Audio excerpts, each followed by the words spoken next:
pandemia não acabou, mas o Brasil já saiu de casa. E agora? O que fazer?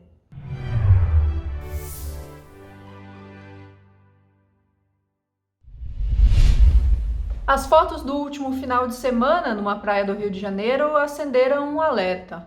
O Brasil pode até não ter entrado de cabeça numa quarentena, mas tudo indica que já saiu dela faz algum tempo. Mas o coronavírus continua fazendo muitas vítimas no Brasil.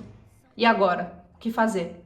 Bom, se tratando de uma pandemia, a lição básica é olhar para os exemplos internacionais. Em Wuhan, que foi a cidade onde primeiro eclodiu o coronavírus, a vida já parece bem mais próxima do normal. E aqui vale um adendo: a China é um regime comunista altamente militarizado e por isso conseguiu manter a doença praticamente restrita à província de Hubei, que é onde fica a cidade de Wuhan. Ou seja, o vírus não se espalhou de fato pela China e nos lugares onde ele chegou, a resposta foi muito rápida.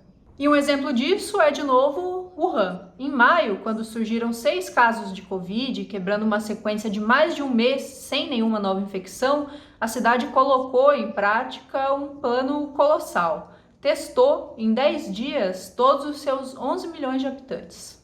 E há outros países que têm adotado estratégias mais linha dura. Os exemplos mais conhecidos são a Nova Zelândia, governada pela Jacinda Ardern, e o Vietnã. Não quer dizer que esses países estejam livres de sofrer com uma segunda onda do coronavírus, mas com certeza eles ganham tempo, já que a corrida por um remédio eficaz e por uma vacina tem ocorrido com certa velocidade e, o mais importante, salvam vidas. A baixa letalidade do vírus nesses países mostram que essas táticas extremas funcionam, mas infelizmente não dá para tomá-los como exemplo para o Brasil. E não só pelas diferenças políticas, econômicas e geográficas, mas principalmente porque o Brasil nunca saiu da primeira onda de contaminação. Os cientistas já sabem que a quarentena geral funciona melhor nas fases de ascensão da contaminação pelo coronavírus e na fase de platô. Se o governo brasileiro tivesse de fato preocupado em conter a doença, nós teríamos tido uma quarentena não só mais rápida, como também muito mais efetiva. Mas a essa altura e diante da má vontade do poder público, parece improvável pensar que toda essa gente que começou a retomar a sua vida cotidiana vá, num passe de mágica, voltar para casa.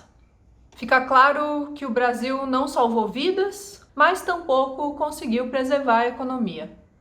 O auxílio emergencial, que tem garantido para tanta gente um mínimo de dignidade nessa crise, vai cair pela metade e o governo já confirmou que ele só dura até dezembro.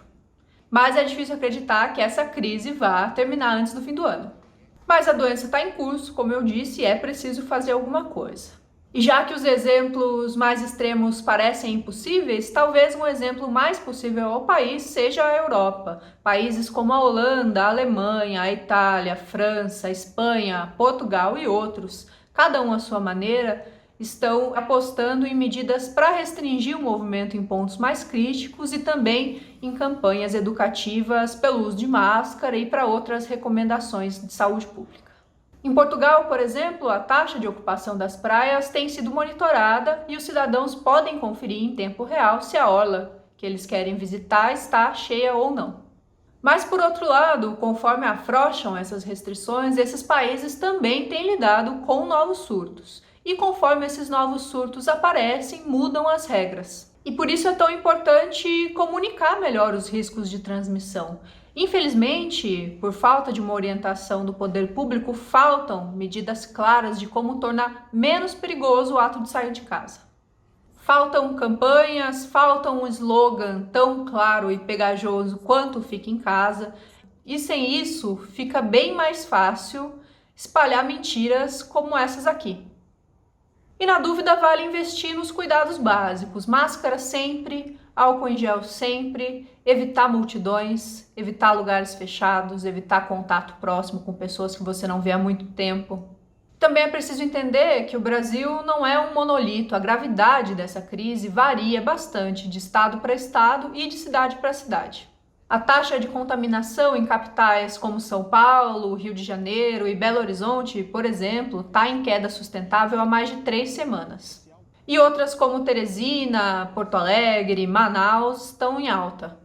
O importante em relação a esses dados é saber que em semanas todas essas tendências podem mudar. Por isso eu recomendo que você consulte de quando em quando as orientações da Secretaria de Saúde mais próxima do lugar que você está me assistindo hoje.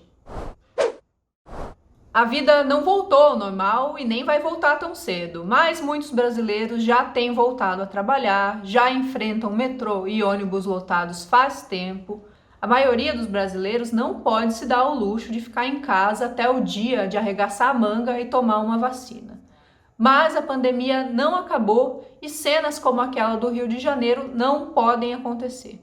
E essa corrida pela vacina, aliás, é um assunto para um outro Câmera na Mão. Mas hoje eu fico por aqui. Se você gostou desse vídeo, deixa um like aqui embaixo, comente. Se você não concorda com absolutamente nada do que eu falei, deixa um dislike, deixa também o seu comentário aqui embaixo, ainda tem democracia nesse país. E se você não conhece o canal da Carta Capital, se inscreve aqui embaixo para receber os nossos vídeos em primeira mão.